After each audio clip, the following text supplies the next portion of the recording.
श्री गणेशाय नमः। ओम नमो भगवती वासुदेवाय।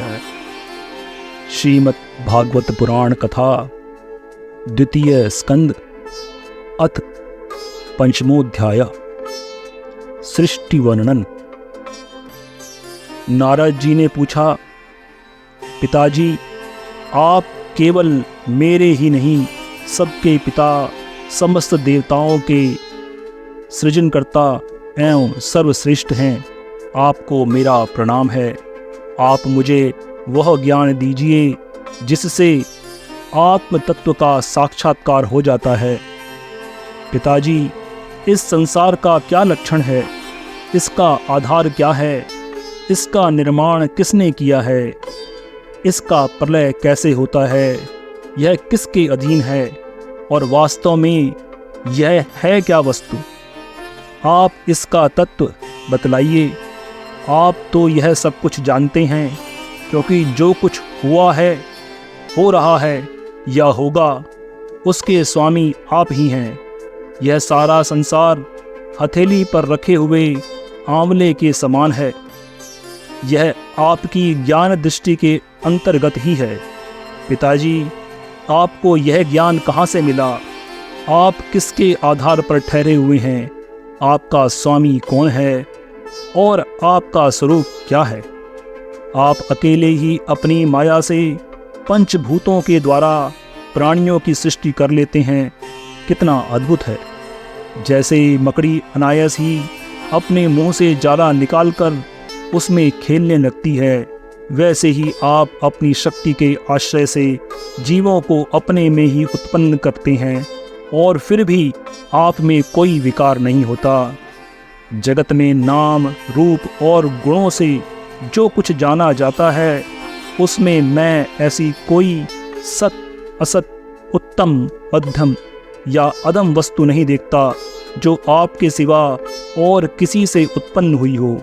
इस प्रकार सबके ईश्वर होकर भी आपने एकाग्र चित्त से घोर तपस्या की। इस बात से मुझे मोह के साथ साथ बहुत बड़ी शंका भी हो रही है कि आपसे बड़ा भी कोई है क्या? पिताजी, आप सर्वज्ञ और सर्वेश्वर हो। जो कुछ मैं पूछ रहा हूँ वह सब आप कृपा करके मुझे इस प्रकार समझाइए कि जिससे मैं आपके उपदेश को ठीक ठीक समझ सकूं।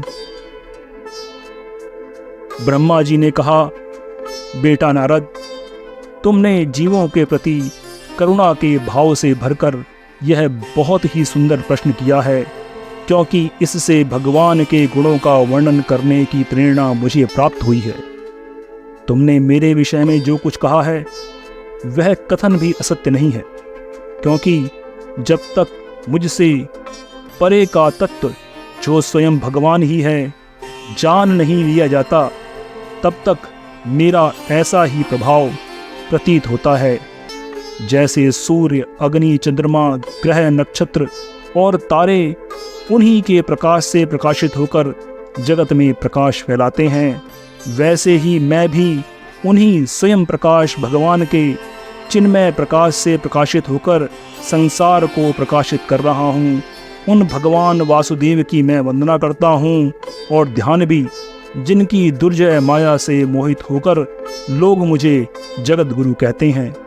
यह माया तो उनकी आँखों के सामने ठहरती ही नहीं, झेप कर दूर से भाग जाती है, परंतु संसार के अज्ञानी जन उसी से मोहित होकर यह मैं हूँ, यह मेरा है, इस प्रकार बकते रहते हैं। भगवत स्वरूप नारद, द्रव्य, कर्म, काल, स्वभाव और जीव वास्तव में भगवान से भिन्न दूसरी कोई वस्तु नहीं है। वेद नारायण के परायण हैं। देवता भी नारायण के ही अंगों के द्वारा कल्पित हुए हैं, और समस्त यज्ञ भी नारायण की प्रसन्नता के लिए ही है, तथा उनसे जिन लोकों की प्राप्ति होती है वे भी नारायण में ही कल्पित हैं। इस प्रकार के योग भी नारायण की प्राप्ति के हेतु हैं। सारी तपस्याएं नारायण की ओर ले जाती हैं। ज्ञान के द्वारा भी नारायण ही जाने जाते हैं। समस्त साध्य और साधनों का पर्यवसान भगवान नारायण में ही है। वे दृष्टा होने पर भी ईश्वर हैं, स्वामी हैं, निर्विकार होने पर भी सर्वस्वरूप हैं। उन्होंने ही मुझे बनाया है और उनकी दृष्टि से प्रेरित होकर मैं उनकी इच्छानुसार सृष्टि रचना करता हूँ। भगवान माया के गुणों से रहित एवं अनंत हैं। सृष्टि, स्थिति और प्रलय के लिए रजोगुण, सत्वगुण और तमोगुण, ये 3 गुण माया के द्वारा उनमें स्वीकार किए गए हैं। यही तीनों गुण द्रव्य, ज्ञान और क्रिया का आश्रय लेकर मायातीत नित्य मुक्त पुरुष को ही माया में स्थित होने पर कार्य, कारण और कर्तापन के अभिमान से बांध लेते हैं। नारद, इंद्रियातीत भगवान गुणों के इन 3 आवरणों से अपने स्वरूप को भली भांति ढक लेते हैं, इसलिए लोग उनको नहीं जान पाते। सारे संसार और मेरे भी एकमात्र स्वामी वे ही हैं। मायापति भगवान ने एक से बहुत होने की इच्छा होने पर अपनी माया से अपने स्वरूप में स्वयं प्राप्त काल, कर्म और स्वभाव को स्वीकार कर लिया। भगवान की शक्ति से ही काल ने तीनों गुणों में क्षोभ उत्पन्न कर दिया, स्वभाव ने उन्हें रूपांतरित कर दिया और कर्म ने महतत्व को जन्म दिया। रजोगुण और सत्वगुण की वृद्धि होने पर महतत्व जो विकार हुआ, उससे ज्ञान, क्रिया और द्रव्य रूप तमः प्रधान विकार हुआ। वह अहंकार कहलाया और विकार को प्राप्त होकर 3 प्रकार का हो गया।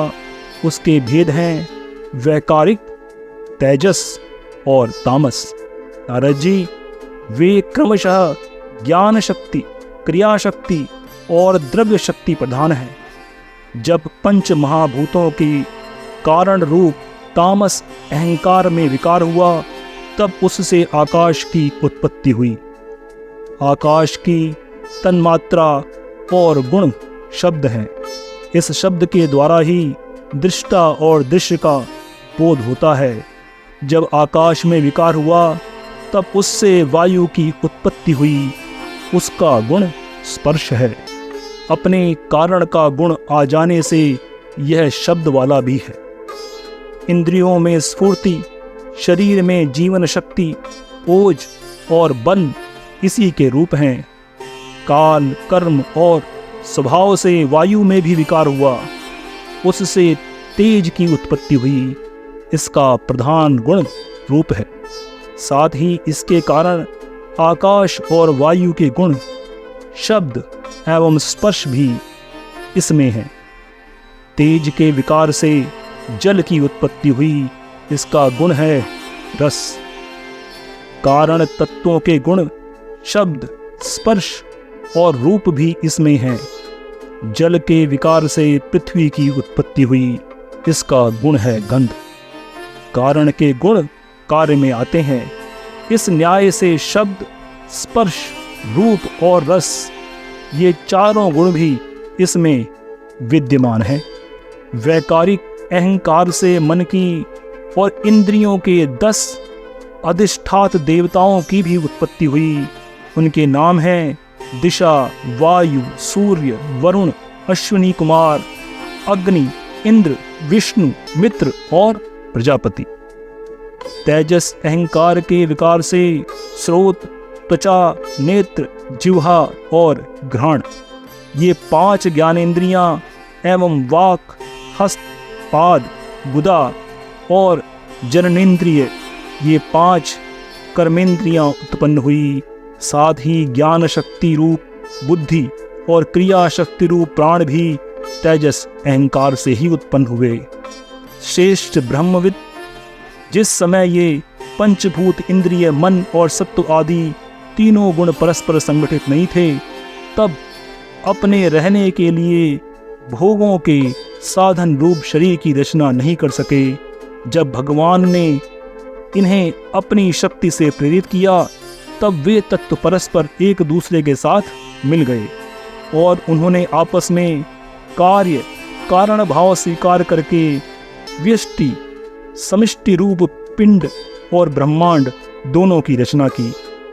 वह ब्रह्मांड स्वरूप अंडा एक सहस्र वर्ष तक निर्जीव रूप से जल में पड़ा रहा। फिर काल कर्म और स्वभाव को स्वीकार करने वाले भगवान ने उसे जीवित कर दिया। उस अंडे को फोड़कर उसमें से वही विराट पुरुष निकला जिसकी जंघा, चरण, भुजाएं, नेत्र, मुख और सिर सहस्रों की संख्या में है। विद्वान पुरुष उपासना के लिए उसी के अंगों में समस्त लोक और उनमें रहने वाली वस्तुओं की कल्पना करते हैं। उसकी कमर से नीचे के अंगों में सातों पाताल की और उसके पेड़ों से ऊपर के अंगों में सातों स्वर्ग की कल्पना की जाती है। ब्राह्मण इस विराट पुरुष का मुख है, भुजाएं क्षत्रिय हैं, जांघों से वैश्य और पैरों से शूद्र उत्पन्न हुए। पैरों से लेकर कटी पर्यंत सातों पाताल तथा भूलोक की कल्पना की गई। नाभि में भूवर्क लोक की, हृदय में स्वर्ग लोक की और उस विराट पुरुष की कमर में अतल, जांघों में वितल, घुटनों में पवित्र सुतल लोक और जंघाओं में तलातल की कल्पना की गई। एड़ी के ऊपर की गांठों में महातल, पंजे और एड़ियों में रसातल और तालुओं में पाताल समझना चाहिए। इस प्रकार विराट पुरुष सर्वलोकमय है। विराट भगवान के अंगों में इस प्रकार भी लोकों की कल्पना की जाती है कि उनके चरणों में पृथ्वी है, नाभि में भूवर लोक है और सिर पर स्वर्गलोक है। इति श्रीमद्भागवते महापुराणे द्वितीय स्कंद पंचमोध्याय। धन्यवाद। आप देख रहे थे गॉड ब्लेस टीवी हिंदी। हमारे साथ जुड़ने के लिए सब्सक्राइब अवश्य करें।